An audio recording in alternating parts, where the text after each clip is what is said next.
Seguro que después de la forma en la que saludé a Federico, seguro que algún perisobre va a decir que le acabo de pedir la renuncia. Nada, son los chistes con nuestro periodismo tan sucio. Bueno, buenas noches a todos. Ante todo, quiero expresar mis condolencias a la familia de Miguel Uribe Turbay, senador y precandidato a presidente de Colombia, asesinado por defender las ideas de la libertad en su país natal. Episodios como ese nos recuerdan la verdadera naturaleza de nuestra batalla y todo lo que está en juego. Es un honor presentarme ante todos ustedes. Me llena de orgullo recibir el premio Freedom Torch, particularmente porque he hecho de la defensa de la libertad la causa de mi vida. Quiero agradecer a Liberty International por este premio y, por supuesto, también a todos ustedes por su presencia y también a mi queridísimo amigo José Luis Cordeiro, que tenemos una hermosa historia en común cuando lo conocí allá en una reunión del WEF en Lima y a partir de ahí nos hicimos grandes amigos. Ni que hablar de lo impresionante de que cuando hizo su presentación en Libertad y Progreso, que básicamente arranca con un video del especial Vida Eterna y el corto, digamos, que anuncia el especial, básicamente termina con una frase de José Luis Cordeiro que dice: nosotros vamos a ver la muerte de la muerte. Así es que, digamos, para mí es muy inspirador también que esté un amigo como José Luis.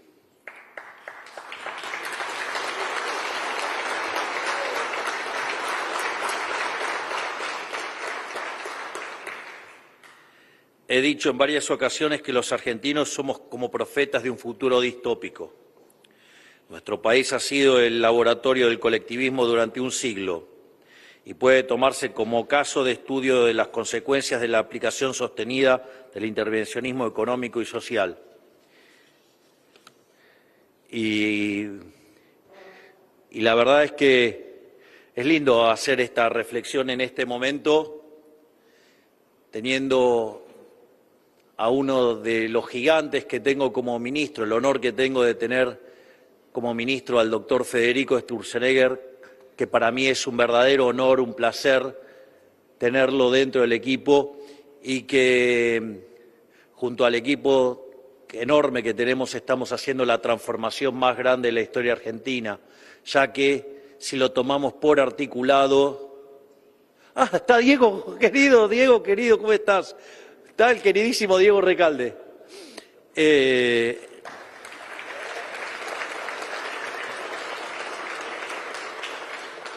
Y si tomamos todas las reformas, mirándolo por articulado, son 8.000 reformas estructurales. Por lo tanto, somos el gobierno más reformista de la historia argentina y eso es gracias al coloso Federico Sturzenegger.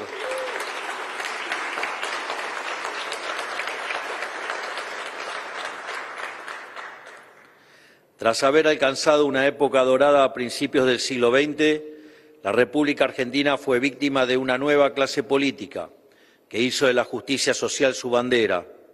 Durante un siglo sometieron a la población a un proceso gradual de empobrecimiento marcado por episodios dramáticos de crisis, estallidos sociales e hiperinflaciones.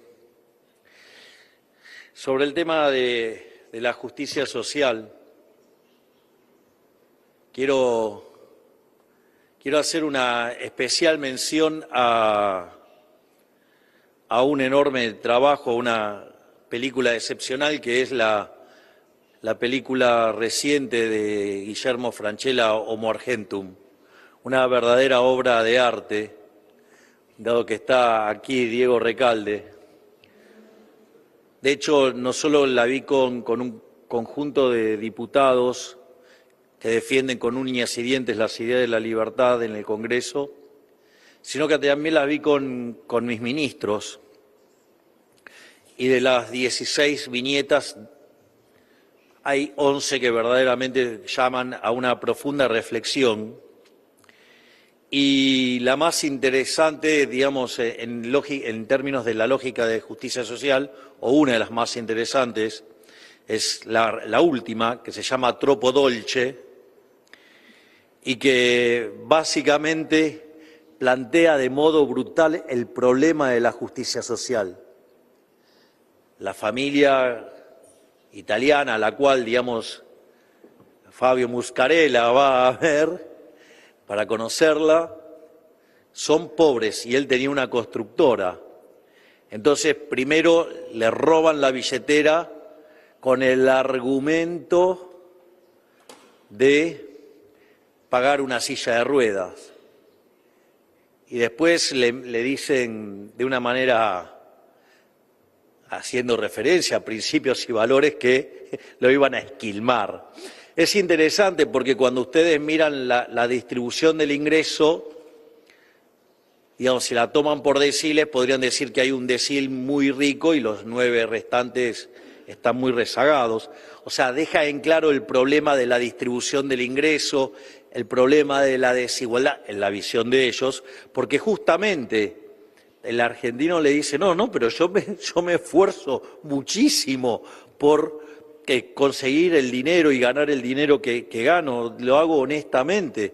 Y ellos le dicen, no, bueno, pero vos sos rico, nosotros somos pobres y nos tenés que dar la plata. Y lo hacen de una manera, muchos contra uno, lo que llamaría Hayek, digamos, la tiranía de las mayorías, vendría a ser una suerte de tiranía de las mayorías. Es como el chiste ese, se juntan 4 lobos y una gallina a votar qué se cena hoy a la noche.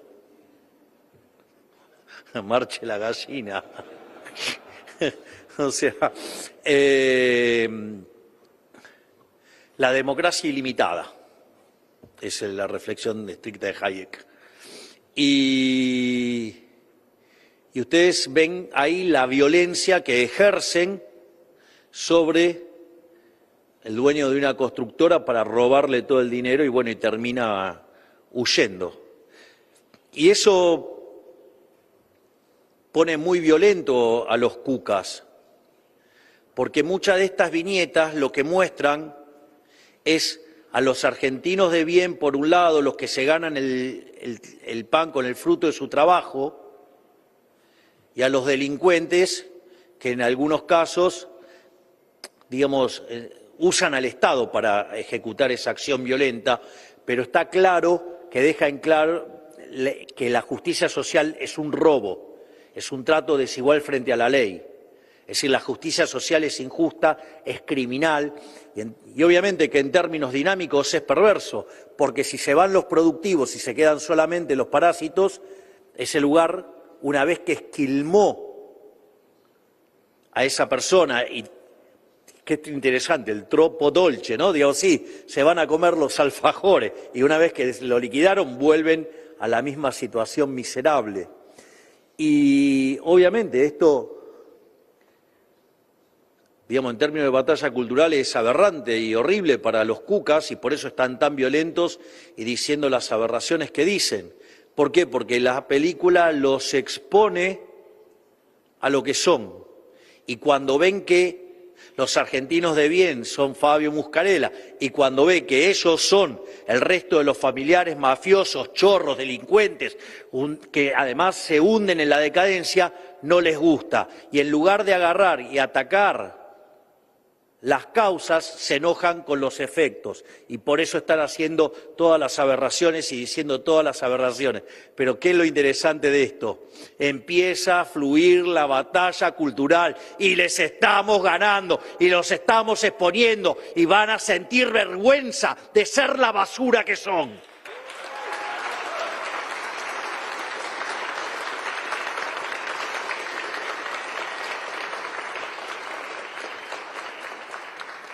A su vez también hablé de la herencia inflacionaria y así fue que en diciembre de 2023 recibimos un país al borde de la peor crisis de la historia. La verdad es que se combinaba el desequilibrio monetario previo al Rodrigazo, era el doble, la verdad. Teníamos una situación en el Banco Central peor que la que había a inicios de 1989, en la previa de la hiperinflación de Alfonsín, y teníamos también indicadores sociales peores que los del 2001. O sea, esa fue la herencia que tuvimos. Y en materia de inflación, la tasa de inflación interanual estaba en el orden del 250% y además se venía acelerando. Es más, llegamos al punto de que la inflación de alta frecuencia marcaba un 1,5% diario, lo cual, digamos, y si además tomamos la mayorista, la de diciembre, el 54%, y lo anualizamos, digamos, marcaba un 17.000%. Está claro, digamos, que anualizar, digamos, ya sea un dato diario o un dato mensual parece como exagerado. La realidad es que nosotros la cuenta no la hicimos desde esta anualización del dato de diciembre mayorista, sino que le hicimos teniendo en cuenta el doble de money overhang que teníamos en el Rodrigazo, que implicó multiplicar por 6 la inflación, con lo cual la hubiéramos multiplicado por 12. Teníamos una situación peor que la previa de Alfonsín, que básicamente, de la hiper de Alfonsín, que la inflación fue del 5.000% en mayoristas. Además, teníamos el equivalente a 9 bases monetarias venciendo en pesos en el lapso de 3 meses. Por lo tanto, todo hubiera terminado en una explosión colosal de incremento en la cantidad de dinero que seguramente con 17.000, 18.000% nos hubieran hecho precio. De hecho, el propio Ariel Korenberg estimó también este contrafáctico y le daba 18.000%. Así es que eso fue lo que nos dejaron. Hoy, en cambio, tras menos de 2 años de gobierno, la realidad es otra. La inflación interanual ha bajado a una tasa del 25%, es decir, que su tasa mensual ya se ubica en torno al 1,5%. Lo mismo que antes aumentaba tan solo en un día, es decir, hoy tenemos en un mes lo que antes aumentaba en un día. Y ahora va camino a ser exterminada totalmente para mediados del año próximo. Gracias a esto hemos sacado a 12 millones de personas de la pobreza, mientras que la indigencia pasó del 20,2% al 7,3%. Es decir,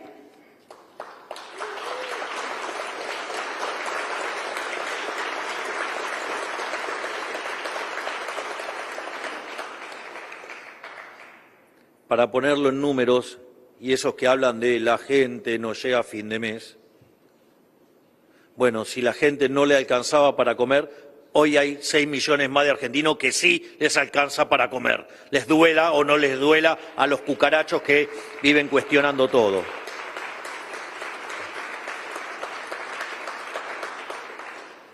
Y todo esto pese a los constantes malos presagios de los agoreros de siempre, a quienes me comprometí hace poco a dejar de insultar. Ellos se cansaron de decir que estábamos bajando la inflación a costa de inducir una recesión, cuando en realidad nuestro PBI llevaba 3 trimestres consecutivos al alza, con un crecimiento interanual del 5,8%. Esto también es muy interesante porque primero dijeron que no íbamos a poder bajar la inflación, que iba a quedar estacionada en el 30%.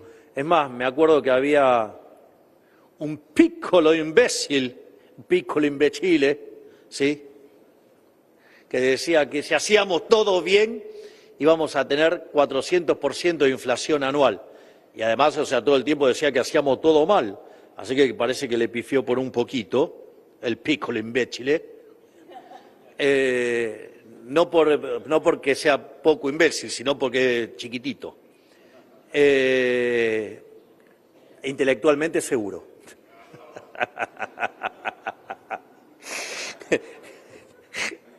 Vamos. Pero al margen de eso, después dijeron que cuando empezaban a ver que la inflación bajaba, decían que íbamos a hundir a la economía en una recesión, que íbamos a generar una gran depresión. Después dijeron que íbamos a hacer una L, es decir, que íbamos a caer y que no íbamos a recuperar más. Nosotros seguíamos diciendo que íbamos a salir en B corta. Bueno, la verdad es que no fue en B corta, fue un tilde, porque si uno toma el PBI, digamos, medido por el EMAE, que en frecuencia mensual desestacionalizada, el dato del mes de diciembre del 24 terminó 6% arriba del diciembre del 23. Es decir, no solo habíamos logrado bajar muy fuertemente la inflación, sino que además hicimos crecer el PBI a pesar de haber hecho el ajuste fiscal más grande de la historia, 5 en el Tesoro y 10 en el PBI. Por lo tanto, me parece que muchos van a tener que empezar a reescribir los libros de texto. Y eso no solo fue esas puntas, digamos, el primer trimestre se ha expandido casi al 6% la economía, en el segundo lo está haciendo casi al 8%, y todo esto con una baja enorme en la cantidad de pobres e indigentes, continuas mejoras en los salarios reales, la jubilación mínima, digamos, se multiplicó por 4 veces, de pasar de $80 a $320, el salario promedio de la economía pasó de $300 a $1.200 y todavía tienen la cara de criticar lo que en el mundo se llama el milagro económico argentino. Pero esto es tan solo un primer paso para cambiar de forma definitiva la realidad de los argentinos. Sabemos que todavía no hemos llegado a puerto, porque las condiciones eran tan desastrosas que el trabajo necesario para salir del pozo en el que estábamos lleva tiempo. Los primeros pasos en el sendero de la mejora son los más difíciles, porque aún cargamos con el peso de décadas de decisiones equivocadas. Por eso quiero agradecer de corazón el esfuerzo, el coraje y la paciencia con el que nos acompañan los millones de argentinos a lo largo de este proceso, aun cuando para muchos los frutos de este camino todavía no se vean. Sabemos lo que Argentina necesita, un intenso proceso de desregulación y libertad económica, que le quite a la sociedad la bota del Estado del cuello.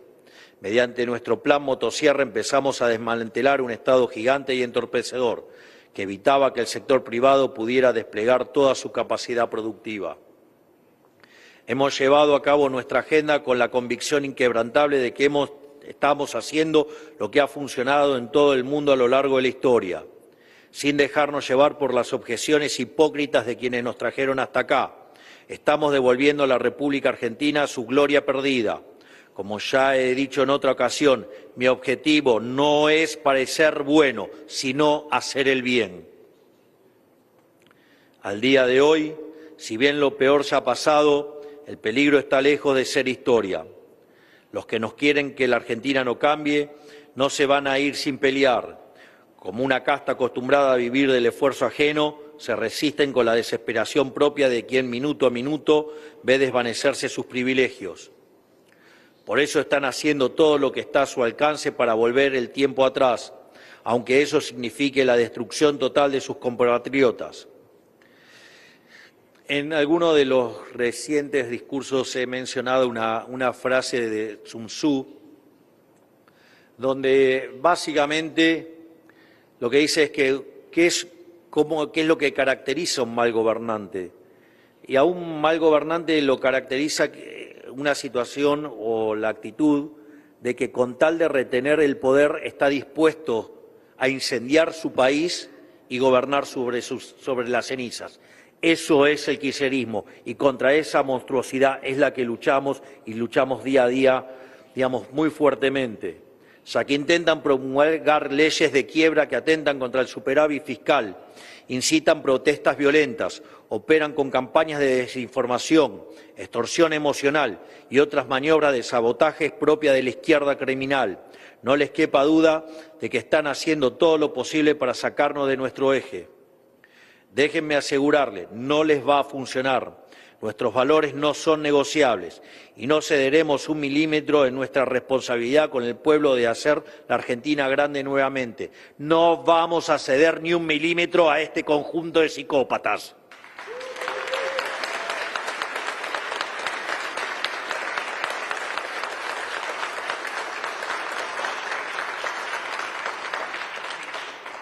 La República Argentina es, por lo tanto, un campo de batalla donde está en juego el futuro de millones de personas y donde se enfrentan dos modelos de país totalmente antagónicos. El primero es el que sufrimos toda nuestra vida, el modelo del Estado presente, encabezado por el kirchnerismo, su peor exponente y principal responsable de la profundización de nuestra decadencia durante las últimas 2 décadas. Un modelo de empobrecimiento y embrutecimiento sistemático que prácticamente deshizo el proceso civilizatorio que le siguió a la sanción de nuestra Constitución liberal. Un modelo que, de continuar, nos habría devuelto a un estado de absoluta barbarie. Un modelo enemigo de la producción que a lo largo y ancho del país asfixia al sector privado con impuestos absurdos. Por ejemplo, cuando la gente huye hacia la seguridad privada, el kirchnerismo pone un impuesto a la instalación de puestos de seguridad privada. En otras palabras, hacen que el Estado penalice al ciudadano por buscar por fuera del sector público la seguridad que éste no le brinda. Y eso sumado a otros impuestos realmente hilarantes como tasas para el patentamiento de animales, tasas para paseadores de ponis, el perro peligroso e incluso a los muñecos inflables publicitarios. ¿Qué país puede salir adelante con estas bestias? Quien encara este modelo mejor que nadie, como ya he dicho, es el kirchnerismo que hoy gobierna la provincia de Buenos Aires, una tierra de un enorme potencial que debería ser un paraíso, pero que han transformado en un infierno. Habiendo perdido las últimas elecciones y con su reputación en caída libre por haber dejado al país al borde del cataclismo, hoy se muestra en su versión más cínica y descarnada.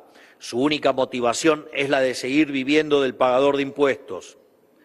El otro modelo es el que proponemos nosotros, el de las ideas de la libertad, el que nos transformó en potencia mundial y nos hizo uno de los países con un PBI per cápita comparable a cualquier país del primer mundo. Por eso, sistemáticamente, desde que ingresé en la política y en honor a mi querido mentor, profesor, nuestro máximo prócer de las ideas de la libertad, he repetido hasta el cansancio una de sus definiciones acerca del liberalismo, y es que nuestro modelo en el fondo es el liberalismo es el respeto irrestricto del proyecto del prójimo, basado en el principio de no agresión y en defensa del derecho a la vida, a la libertad y a la propiedad.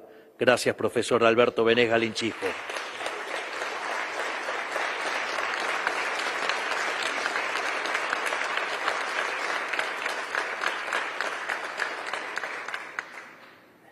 Ese modelo es el que nos erigió como faro cultural en el continente y el que fue la tierra prometida de millones de inmigrantes que, huyendo del hambre y la guerra, encontraron en la República Argentina la oportunidad de un nuevo comienzo. Esto es lo que está en juego en las próximas elecciones. Los bonaerenses tienen la ardua tarea de decidir entre seguir en la senda del progresivo deterioro o decirle que no a la mentira que el kirchnerismo viene vendiendo hace décadas. Este 7 de septiembre invitamos a los bonaerenses a entonar con nosotros un grito de liberación. Venimos a decir, kirchnerismo nunca más, pero esta es tan solo la primera de las batallas que restan en este año. Para las elecciones nacionales debe quedar claro que en la dicotomía entre salir adelante como país y volver al pasado no hay terceras vías, no existe un justo medio entre ambos modelos, porque aprendimos del pasado que cuando optamos por un cambio a medias, el proyecto desbarranca y volvemos a empezar aún peor que antes, con un pueblo aún más desesperanzado y resignado al destino de miseria que ofrece el kirchnerismo. En resumen, todo lo que no implique un compromiso de hierro con la causa de la libertad está irremediablemente condenado al fracaso. Porque la libertad, la civilización y la prosperidad son una triada y atentar contra cualquiera de las tres afecta irremediablemente a las otras dos. Por eso agradezco profundamente este premio, al cual considero análogo a lo que está haciendo nuestra gestión, que no es más que recoger la antorcha liberadora de nuestros próceres, que nos legaron, la cual hemos dejado en el olvido durante ya mucho tiempo como nación, y nosotros vinimos a revertir estos 100 años de decadencia, porque vinimos a hacer grande a la Argentina nuevamente. Muchas gracias a todos, que Dios bendiga a los argentinos, que las fuerzas del cielo nos acompañen, y ¡viva la libertad, carajo! ¡Viva la libertad, carajo! ¡Viva la libertad, carajo! Muchas gracias.